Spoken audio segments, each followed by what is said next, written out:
안녕하세요, 효원입니다. 이제 드디어 오늘 6v6를 실제로 만들어 보는 실전편의 이론편 마지막인데요. 오늘 요거가 끝나고 나면 이제 다음 시간부터는 진짜 재료를 준비해 가지고 그거를 직접 만드는 것들을 한번 해보고자 합니다.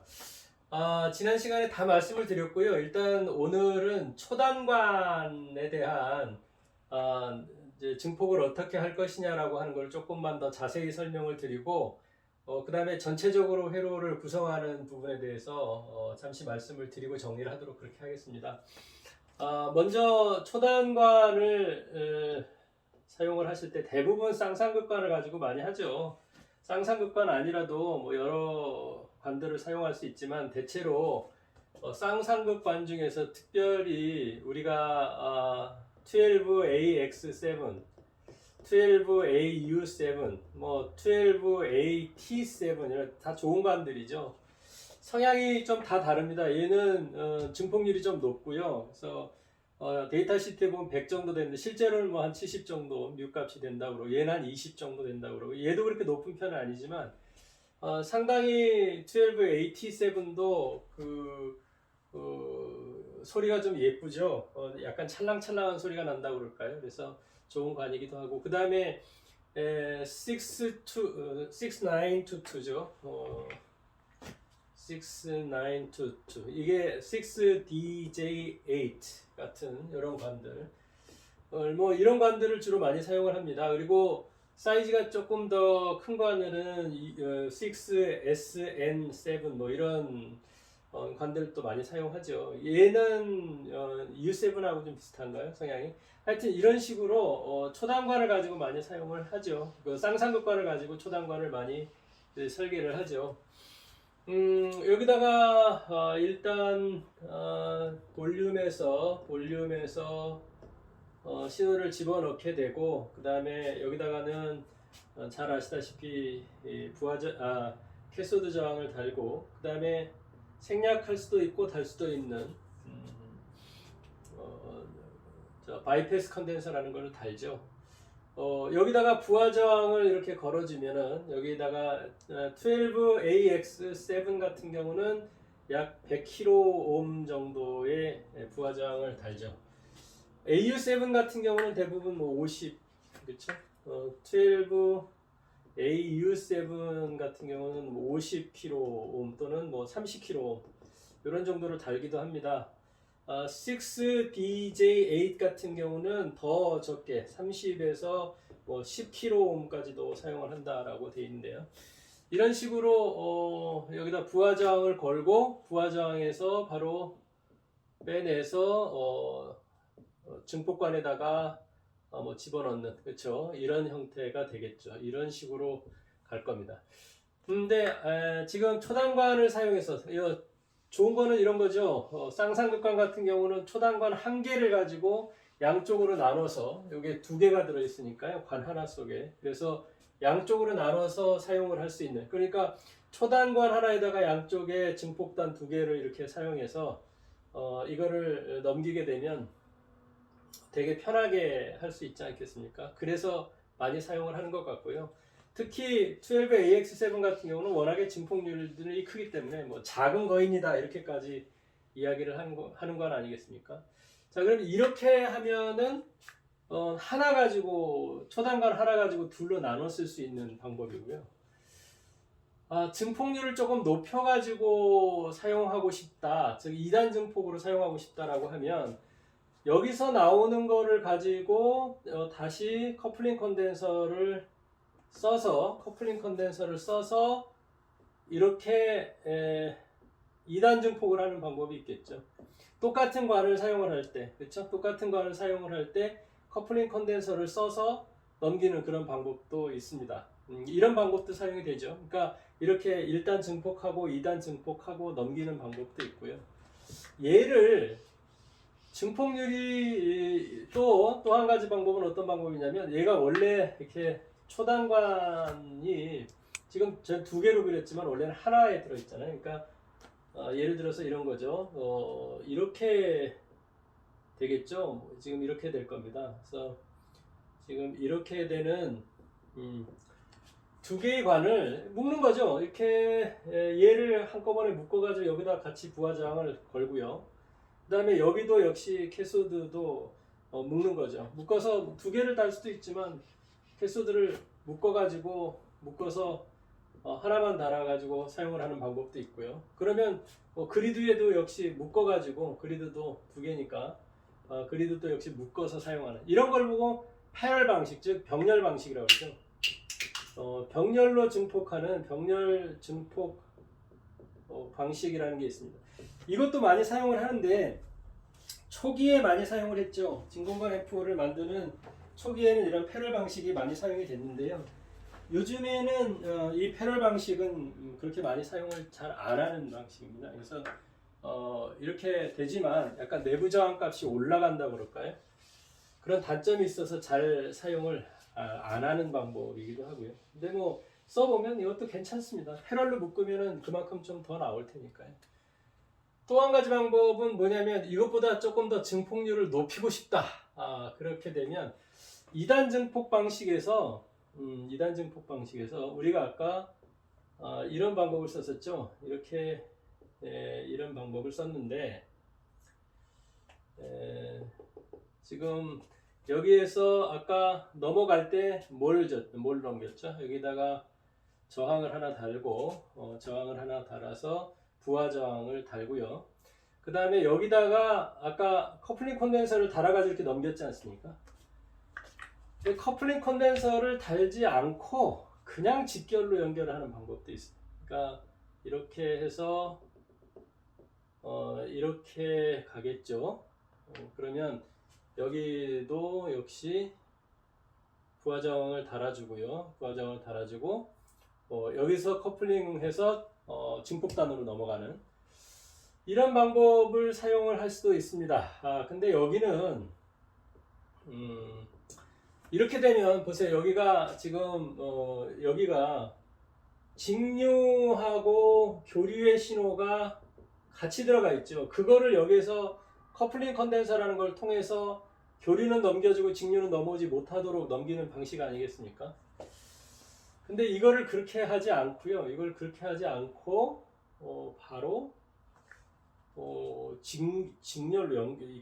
직결로 연결을 해준 거예요. 그럼 여기에 자체에 뭐가 직류하고 교류하고가 같이 들어가겠죠. 그러니까 여기는 전압이 상당히 높아질 겁니다. 그래서 이제 이때는 좀 회로를 달리 해야 되죠. 아까는 그냥 여기서 증폭한 거를 그대로 이쪽으로 넘겨와서 증폭을 하는데 그것도 약간 다르긴 합니다. 왜냐면 여기서 너무 센 게인이 넘어오게 되면 이쪽 게인에서 센 게인이 넘어왔을 때 바이어스 값에 의한 바이어스가 깊으냐 얕으냐 이런 것 때문에 여기서 디스토션, 왜곡이 있을 수 있기 때문에 물론 당연히 여기는 좀 조정을 아까도 해야 되지만 지금 같은 경우는 사실은 조정을 많이 해줘야 되죠. 그래서 여기서 예를 들면은 여기 1.2kg짜리 저항을 걸고 여기에다가 지금 12AU7을 가지고 2단 증폭을 한다고 봤을 때 이때는 여기가 50kΩ을 주로 사용한다고 말씀을 드렸지 않습니까? 그러니까 여기를 50kΩ을 주고 나서 그리고 여기도 뭐냐면 여기 들어가는 전압이 너무 높으면은 문제가 생긴다고요. 여기 높으면 문제가 생기니까 여기에다가 역시 뭐 한 여기도 50kg에서 60kg 정도 되는 저항을 달아서 여기다 컨덴서 하나 다 붙여줘야 되겠죠. 이런 식으로 해서 앞단에서 오는 전압을 여기서 다운을 시켜주고 그 다음에 50kg짜리 부하 저항을 걸어서 넘겨서 여기가 그렇게 아주 높은 전압이 되지 않도록 그렇게 낮춰주는 것이 방법입니다. 그리고 지금 여기 같은 경우는 여기에 부하 저항 값을 조금 더 낮춰주죠. 그래서 한 뭐 33kΩ 정도 이런 정도로 낮춰주고 그 다음에 여기에 이 저항 값을 큰 거를 걸어줍니다. 50kΩ 정도의 큰 거를 걸어. 여기는 지금 1.2kW밖에 되지 않잖아요. 근데 여기는 상당히 큰 거를 걸어주는 거죠. 이렇게 해서 이 바이어스를 맞춰주고 여기서 빼는 방법. 그러니까 이거는 이제 이런 방법을 직결식, 그렇죠? 직결식 바로 직결했다. 이런 부분이네요. 이거 재밌습니다. 그러니까 예를 들면 1번, 2번, 얘가 3번, 얘가 6번, 7번, 8번, 그 다음에 히터가 같이 쓰니까 4번, 5번, 그죠? 그 다음에 이제 9번이 가운데 핀이겠죠. 이런 식으로 지금 돼 있을 겁니다. 그러면은 얘를 실제로 꾸밀 때 어떻게 꾸미면 될까요? 얘를 갖다가 실제로 꾸며 본다라고 하면, 그죠? 이렇게 꾸미면 되지 않겠습니까? 얘를 이렇게 조금 더 위로 그릴까요? 조금 더 이렇게 돼서 핀을 여기서 지금 1번, 2번, 3번, 4번, 5번, 6번, 7번, 8번, 9번 핀 이렇게 돼 있겠죠. 이렇게 돼 있을 때 그러면 어떻게 하면 되겠습니까? 여기다가 지금 2번에다가 여기다가 신호를 집어넣는다라고 했을 때 여기다가 신호를 집어넣는다고 했을 때 그러면 1번에다가 50kg짜리 1번에다가 50kg짜리 저항을 붙여야 되겠죠. 부하 저항을 붙일 겁니다. 이 50kg짜리 부하 저항은 어디서 오죠? 여기서 또 50kg 정도 저항 붙이고 여기다가 컨덴서 붙이고 그 다음에 여기다가 아까 우리 어디서 왔죠? 여기도 또 컨덴서 붙이고 여기는 아까 1kg 뭐 이런 정도 왔으니까 그러니까 이렇게 오는 데에다가 이렇게 온 다음에 이렇게 해서 1번에다가는 넣어주고 그 다음에 지금 6번에다가도 뭘 넣어줘야 되죠? 플레이트를 넣어줘야 되죠. 그러니까 6번에 33kΩ짜리 여기다 할게요. 여기서 6번에 33kg를 부하 저항을 이렇게 걸어주는 거죠. 3kΩ의 부하 저항을 걸어주고 그 다음에 어떻게 하면 되겠습니까? 그러니까 지금 회로도를 보고 진짜로 그걸 꾸밀 때 어떻게 꾸미는지를 제가 말씀드리고 싶은 거예요. 그 다음에 1번에서 얘가 되기 전에 그 다음에 1번에서 얘가 50kg짜리가 되기 전에 여기에서 나온 1번에서 나온 그러니까 요 앞단이죠. 요 앞단에서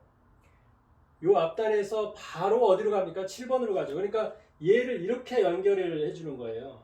이렇게 전선을 사용해서 이렇게 1번과 7번을 묶어주면 되겠죠.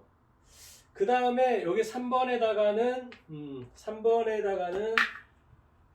조금 여러분 복잡합니까? 지금 이걸 보고 그대로 옮기는 겁니까? 옮기는 겁니다. 그러니까 이걸 왜 보여드리냐면 회로도를 보고 여러분이 직접 꾸미실 때 이렇게 배선하면 되겠구나 라고 하는 걸 살펴보시라고 하는 겁니다. 3번에 여기는 그라운드 하시고요. 1.2kg를 달 거잖아요.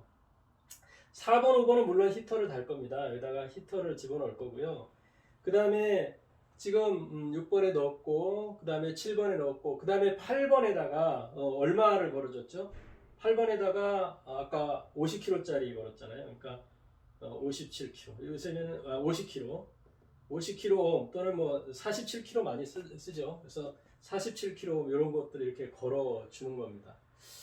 이렇게 걸면 끝나는 거죠. 지금 여기서 50kg짜리 저항을 이용해서 33kg짜리 저항을 이용해서 6번에 넣어주고 50kg짜리 저항 이용해서 1번에 넣어주고 1번하고 7번하고 묶어버리는 거죠. 이런 식으로 배선해서 꾸미는 겁니다. 그러니까 회로를 보시고 내가 배선을 어떻게 해야 되겠다라고 하는 거를 여러분이 짜셔야 되는 거예요. 물론 뭐 요번에 그 실제로 만들어 볼 때는 뭐 제가 요것도 다 만들어서 한번 보여드리겠지만 아무튼 여러분들이 이렇게 하신다는 걸 좀 보여드리고 싶었던 겁니다. 이렇게 하면 직결 회로가 되고요. 직결 회로의 경우는 상당히 증폭이 커집니다. 그래서 꼭 큰 증폭을 원할 때 그때 이렇게 사용을 하시는 거고요.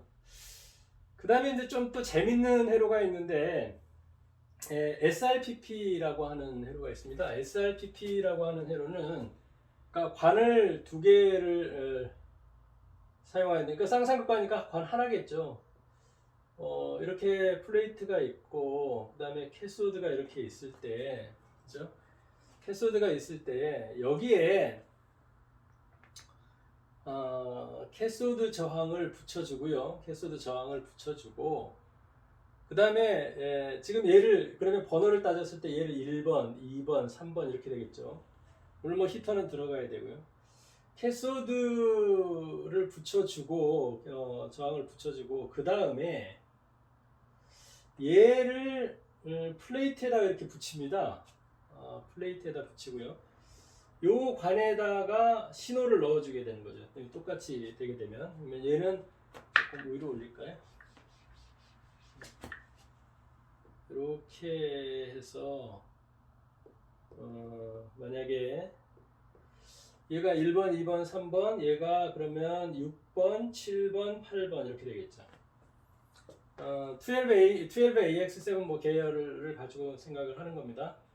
자, 그러면 여기다가 신호를 넣어주는 거예요. 볼륨을 통해서 여기다가 신호를 넣어주게 되죠. 신호를 넣어주고 여기에 부하 저항을 붙입니다. 캐소드 저항을 붙입니다. 네, 이렇게 붙여도 되고요. 이렇게 붙이면 지금 그리고 나서 여기에 얘를 이렇게 묶어주죠.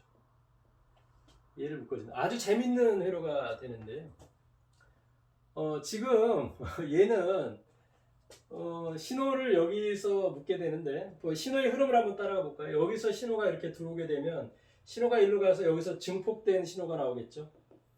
증폭된 신호가 나오면 얘가 이렇게 올라가서 이렇게 올라가게 되는데 이 신호가 이렇게 올라가면 여기서 증폭된 회로가 될 테고 일로는 증폭되지 않은 신호가 나오겠네. 그러니까 우리 이거 다 말씀드렸습니다. 이렇게 올라간다라고 하면은 증폭되지 않은 신호가 여기서 나오겠죠.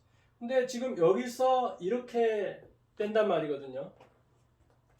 이렇게 빼게 되면 자 보세요. 지금 관은 두 개를 사용을 했는데 여기서는 뭐가 일어났어요? 증폭이 일어났죠. 여기서 증폭이 일어나서 이를 올라가 가지고 다시 그리드로 들어갔는데 그리드에서는 이쪽으로 가야 증폭이 되잖아요. 근데 여기에 뭐가 없냐면 이 부하 저항이라는 것이 여기는 안 달려 있어요. 그러니까 조금 아래를 쓸까요? 안 보일 수도 있겠네요. 그러니까 여기에 플레이트에 이 부하 저항이라는 것이 없습니다. 그리고 바로 여기다가 원래의 그 전압을 걸어주는 거예요. 그러니까 예를 들면 뭐 한 250V 뭐 이런 식으로 이렇게 전압을 걸어주겠죠. 부하 저항이 없습니다. 부하 저항이 없으니까 얘가 지금 이런 식으로 가서 여기는 증폭이 되지 않은 신호가 일로 오잖아요. 증폭이 되지 않은 신호가 일로 온 거를 빼니까 실제로는 여러분 이거 관을 두 개를 사용했는데 몇 단 증폭이 된 거예요? 그렇죠. 1단 증폭이 된 거예요. 이거 참 재밌는 거예요. 뭐냐면 여기에서 한번 증폭을 시켰죠. 원래 우리가 2단 증폭이라는 건 다 어떤 의미였습니까? 얘의 게인을 좀 크게 만드는 거죠. 그러니까 얘에서 나오는 출력을 크게 만들어서 이쪽 다음 단의 게인을 더 크게 만들라는 것인데 얘는 지금 여기서 올라간 거가 증폭이 안 된단 말이거든요. 그러면 실제로는 1단 증폭. 그러면 이 짓을 왜 하냐는 거죠. 이 짓을 왜 하느냐. 이거를 SRPP 방식이라고 말씀을 드리는데 실제로 푸시풀 방식이 아니잖아요. 그러니까 그럼에도 불구하고 SRPP라는 이름을 붙였는데 어찌됐든지 간에 얘는 1단 증폭만 하는 겁니다. 근데 여기서 지금 보니까 뭐가 그죠? 얘가 뭐의 역할을 해주고 있는 거죠? 그렇죠. 이거 자체가 부하 저항의 역할을 해주고 있는 거예요. 그러니까 이거를 다른 말로 얘기하면 우리 예전에 교과서에 얘를 다른 말로 진공관 저항이라고 하는 말을 썼습니다. 그러니까 실제로는 뭐냐면 얘가 하는 일이 뭐냐면 저항이에요. 예, 저항이에요. 그냥 얘를 나중에 혹시 뭐 데이터라든가 이런 것 쭉 정리가 되어 있는 자료들이 있습니다만 얘하고 부하 저항을 다른 거하고 사실 똑같아요. 그러니까 무슨 뭐 부하 저항을 사용한 거하고 이 진공관 저항을 사용한 거하고, 그러니까 SRPP를 사용한 회로나 1단 증폭을 한 회로나 여기다 부하 저항을 걸어 가지고 증폭을 시킨 거나 똑같더라는 거예요. 차이가 거의 없습니다. 데이터 값의 차이가 거의 없어요. 그럼 뭐하러 이렇게 어려운 짓을 합니까? 그냥 부하 저항 하나 달아버리죠. 그죠? 그렇죠. 근데 이제 지금 출력을 어디서 빼느냐의 문제이기도 한데요. 출력을 여기서 뺐을 때, 지금 출력을 여기서 뺐을 때와 여기서 뺐을 때의 차이가 크더라는 거예요. 근데 다른 거는 괜찮습니다. 다른 거는 별 의미가 없어요. 여기다가 그냥 저항 하나 달아가지고 한 거나 별 문제가 없는데, 이 출력 임피던스라고 하는 얘가 굉장히 중요한 개념이다라는 거예요. 그러면 SRPP 회로를 사용할 이유가 하나도 없잖아요. 얘가 그냥 저항의 역할을 해준다라고 하면. 그런데 이 출력 임피던스라는 것이 매우 낮아지더라라는 거예요. 이게 굉장히 중요한 역할이에요. 그러니까 SRPP가 굉장히 우수한 회로라고 사용을 하는 이유가 증폭률은 크지 않습니다. 처음에 저는 이 SRPP라는 회로를 뭐 잘 이해하고 만들고 이런 게 아니라 그냥 처음에 회로도만 보고 진공관 앰프를 만들었을 그 당시에 저는 이거 만들고 나서 되게 이해가 안 갔어요. 왜 그러냐면 지금 처음에는 어땠을까요? 저도 여러분들처럼 출력관 두 개의 가운데 쌍쌍극관 하나 사용해가지고 이렇게 증폭을 해서 나눠서 썼단 말이거든요. 그런데 이거 가지고 좀 뭔가 부족한 것 같아. 이거 가지고 뭔가 부족한 것 같으니까 그럼 진공관 두알을 사용해가지고 증폭을 시키겠다. 두알을 가지고 증폭을 시켰어요. 근데 두알을 가지고 증폭을 시키는데 어디 자료에 보니까 회로에 보니까 이런 회로가 있더라. SRPP가. 그러면 이걸 갖고 한번 만들어 보면 되겠구나 라고 해가지고 두 개를 진공관 두 개를 가지고 얘를 나눠서 증폭을 하면서 기대를 많이 했죠. 출력이 커질 거야. 그죠? 소리가 더 크게 날 거야. 이런 생각을 한 거죠. 근데 만들고 나서 보니까 되게 실망했어요. 왜? 진공관 두 개를 쓴 거나 한 개를 쓴 거나 차이가 없어요. 별로. 고민을 많이 했죠. 그래서 저는 SRPP가 뭔가라고 하는 것을 사실은 좀 알아보기 시작을 한 거죠. 여러 가지 자료를 찾으면서 알아봤는데 참 그런 면에 있어서는 일본 사람들이 그런 정리를 잘 해놨습니다. 그래서 저도 거의 뭐 어렸을 때부터 진공관 앰프를 만들기 초창기부터 주로 일본 자료를 보고 공부를 많이 했는데 일본 사람들이 정리해놓은 자료들이 많이 있습니다. 그러니까 이 SRPP에 대해서 아주 자세하게 자료들을 정리를 많이 해놨어요. 그러면 그분들이 하시는 말씀이 얘는 결국엔 뭐다? 저항이라는 거죠. 진공관 저항이라는 거예요. 이 위에 딴 얘는 저항으로만 역할을 한다는 거예요. 그러면 증폭은 예반하는 거죠. 이해가 가는 거죠. 그렇구나. 그러면 얘를 그죠? 1단 증폭한 거나 이렇게 SRPP 사용한 거나 증폭률은 똑같네. 왜? 아무것도 얘가 하는 일은 저항의 일만 한다니까요. 그런데 의미라고 하는 것이 그런 거라는 거죠. 여기서 뺀 게 아니라 여기서 뺄 때 출력 임피던스라고 하는 것이 굉장히 낮아지더라는 거예요. 자, 이게 무슨 소리냐. 그죠? 이런 겁니다. 이런 거예요. 뭐냐면 이 출력 임피던스가 왜 중요하냐면요. 이런 거거든요. 출력 임피던스가 낮으면 전류의 변화량이 커져도 전류의 변화가 커져도 전압은 안정적으로 움직이더라. 그러니까 이 출력 임피던스라는 것을 중요하게 생각하는 이유가 전류의 변화가 커져도 전압은 매우 안정적으로 움직이더라는 거예요. 이제 나중에 가면 이게 뭐하고 연결이 되냐면 나중에 이제 댐핑력이라든가 그렇죠. 우리가 일반적으로 이야기하는 댐핑이라든가 이런 거하고 연관이 되는데요. 조금 더 말씀을 드리면 이런 겁니다. 이게 스피커가 있잖아요. 그러면 스피커가 있을 때 이 스피커에 특히 우퍼 같은 경우는 생각을 해보세요.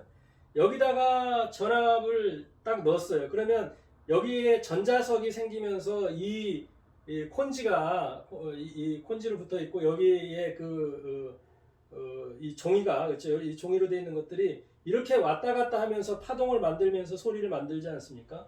얘가 왔다 갔다 이렇게 하면서 파동을 만들면서 소리를 내는데 얘가 전압을 줬다가 그러니까 전류를 통과를 했다가 여기서 딱 끊어버리면 얘가 갔다가 딱 멈춰야 되잖아요.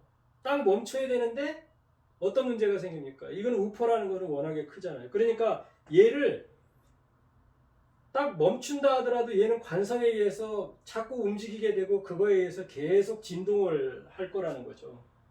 이렇게 되면 어떤 문제가 생겨나게 됩니까? 이렇게 되면 자 이제 역전류라는 것이 생겨나게 돼요. 그러니까 여기서 만약에 지금 이 우퍼가 딱 가다가 여기서 전류가 딱 끝났을 때 얘를 딱 멈출 수 있어야 되는데 얘를 못 멈추게 되니까 어떻게 됩니까? 이게 세게 움직이니까 계속 얘가 진동을 하게 되고 여기서 지금 얘가 결국에는 이제 자석이니까 전자석이니까 여기에서 다시 전류가 발생을 하게 되고 이 전류가 다시 어디로? 그렇죠. 앰프 쪽으로 다시 거꾸로 흐르게 되는 그러한 영향이 생긴다는 거죠. 이런 것들이 생기게 되었을 때 출력 임피던스가 낮아야 이런 현상들이 안 생긴다는 거예요. 그러면 결국에는 뭐하고 관련이 생깁니까? 이 우퍼를 얼마나 자유자재로 구동할 수 있느냐라고 하는 것들이 생기게 되겠죠. 그러니까 이제 그거를 뭐 여러 가지 좀 개념이 좀 다르긴 합니다만 일반적으로 이해할 때는 댐핑력, 그죠? 얘를 얼마나 자유자재로 통제할 수 있느냐 이런 거 아니겠습니까? 근데 이런 면에 있어서도 굉장히 중요한 것이 출력 임피던스 값이라는 거예요. 그러니까 출력 임피던스가 낮은 것이 우리 앰프에 있어서는 매우 중요하더라. 근데 출력 임피던스를 낮추기 위해서는 사실은 여기서 전제돼야 될 것이 뭐냐면 충분한 전력 공급이 제대로 잘 이루어져야 된다는 거예요. 그래서 우리가 전원 트랜스 설계할 때 진공관 앰프는 그래도 덜합니다. TR 앰프가 훨씬 더하죠. 그러니까 진공관 앰프를 설계를 할 때 뿐만 아니라 트랜지스터 앰프는 더합니다. 트랜지스터 앰프에서의 전원무 설계라는 건 굉장히 중요한 거예요. 이 전원부가 얼마나 잘 받쳐주느냐에 따라서 그 앰프의 성능이 결정된다고 봐도 과언이 아닐 정도로 전원부가 중요합니다. 물론 진공관 앰프에서는 출력 트랜스 엄청 중요하죠. 출력 트랜스도 중요하지만 전원 트랜스도 매우 중요합니다. 그만큼 힘을 받쳐줘야 되기 때문에 그렇죠. 이 전원이 충분히 받쳐주어야 출력 임피던스를 또 낮출 수가 있다라고 하는 얘기예요. 그만큼의 열도 덜 나고 있다는 거죠. 그런 면에 있어서 사실은 이 SRPP라고 하는 방식이 매우 훌륭한 그런 그 초단관 설계에 있어서 굉장히 훌륭한 그런 방식이다라고 알려져 있습니다. 약간은 펌에 좀 약하다라고 하는 단점도 있고요. 지금 얘 같은 경우 매우 간단하게 배선할 수 있죠. 예를 들면은 아까처럼 한번 해볼까요? 이런 거 자꾸 연습을 해보셔야 여러분들이 쉬울 겁니다. 1, 2, 3, 4, 5, 6, 7, 8, 9 이거는 없고요. 자, 1번 플레이트 에다가 넣을까요? 1번 플레이트에다가 여기다가 전압을 250V 이런 걸 넣어줬어요. 자, 1번 플레이트니까요. 2번 그리드는 여기 신호가 안 들어갑니다. 여기 신호 안 들어가고요. 그러면 신호가 어디로 들어가죠? 7번으로 들어가겠네요. 그렇죠? 신호가 7번으로 들어가니까 여기에서 볼륨을 통해서 7번으로 넣어주고요. 그 다음에 6번은 어떻게 합니까? 여기 저희가 6번은 지금 얘하고 연결이 돼 있죠. 그러니까 지금 얘가 3번이죠. 3번에서 6번으로 여기 저항이 붙어야 되겠네요. 그렇죠? 여기 저항이 이렇게 붙고요. 3번에서 6번으로 저항이 붙고 그 다음에 지금 4번, 5번 그죠? 그럼 다 됐나요? 여기 지금 캐소드 8번에 그렇죠? 8번에 캐소드가 하나 붙어야 돼. 캐소드 저항이 하나 붙어야 되겠네요. 여기에 이렇게 저항이 붙어서 여기 그라운드 해주고요. 그렇죠. 이렇게 하면 끝납니다. 그러면 여기에서 신호를 빼는 거죠. 여기서 이렇게 신호를 빼는 겁니다. 이런 방식으로 돼 있는. 이렇게 묶어서 갈 수 있는 방법. 이걸 SRPP 방식이라고 하죠. 아무튼 이렇게 초단을 구성하는 데 있어서는 이런 식으로 여러 가지 방법으로 초단을 구성을 할 수가 있습니다. 근데 우리에게는 12AX7 하나만 사용하셔서 양쪽으로 나눠 가지고 쓰셔도 사실은 뭐 개인 면에 있어서는 충분하니까 그렇게 사용을 하셔도 될 것 같습니다. 그러면 회로를 전부 한번 총정리해서 다시 한번 그려볼까요? 우리가 앞으로 만들 앰프니까요. 이렇게 하겠습니다. 자, 220을 입력으로 넣고요. 그 다음에 230을 출력으로 빼고요. 자, 여기 이렇게 할까요? 3.15 3.15 0 해서 얘를 히터로 보낼 겁니다. 그리고 얘를 이렇게 해서 이거 안 보일까요? 좀 위로 올려야 될까요? 안 보일 수 있으니까 230 그 다음에 얘를 브릿지 다이오드로 정류를 한 다음에 120 마이크로 짜리 컨덴서 하나 달고요. 이거 플러스 다셔야 되고요. 그 다음에 초크 달 겁니다. 그렇죠? 초크 달 거고요. 여기가 10헬리 200ml 암페어 정도 되는 초크를 하나 달고, 그 다음에 요거 지나면 80 마이크로 페라짜리 하나 달고요. 여기에서 삐져나 뺄 거죠. 여기서 삐져나 빼가지고 출력 트랜스를 통과를 해서 스피커로 가고 080 여기는 5kg 쓰고요. 이렇게 가서 지금 이렇게 해서 여기 플레이트에다가 넣어 줄 거고요. 그 다음에 지금 요 다음에 1kg짜리 저항을 하나 달 겁니다. 1kg짜리 저항을 하나 달고요. 그 다음에 역시 여기도 47 마이크로페라짜리 하나 달을까요? 그 다음에 얘는 지금 어디로 가야 되죠? 얘는 스크린 그리드. 그러니까 요거를 번호도 써드릴게요. 요거는 3번, 요거는 4번, 5번, 그 다음에 요게 8번. 그렇죠? 1번과 8번 묶으면 되고요. 그 다음에 이렇게 돼가지고 정 하나 보내고, 여기다가 우리 설계했었죠? 250ohm짜리를 달 거고요. 여기다가 원래는 50V에 100마이크로 이상을 달아주면 됩니다. 50V까지도 안 가도 돼요. 35V만 다셔도 돼요. 이렇게 해서 달아주시고요. 그 다음에 여기 이제 초단부에서 커플링 컨덴서 47 마이크로페러스 쓸 거고요. 여기다가는 470, 그렇죠? 같이 묶어버리면 470 kΩ짜리 그리드 리크 저항을 하나 달고요. 그 다음에 여기에서 그죠? 여기서 100kg짜리 달고요. 이렇게 가서 여기가 1번, 6번, 그죠? 그 다음에 그리드가 여기를 1.2kg짜리 할 겁니다. 1.2kg, 2.2kg, 3.3kg 달아가면서 한번 소리 변화를 보시는 것도 좋을 겁니다. 여기다가는 바이패스 컨덴서 안 달 거예요. 그냥 한번 해볼 겁니다. 이렇게 해서 여기다 볼륨 달고요. 이렇게 하시면 되겠죠.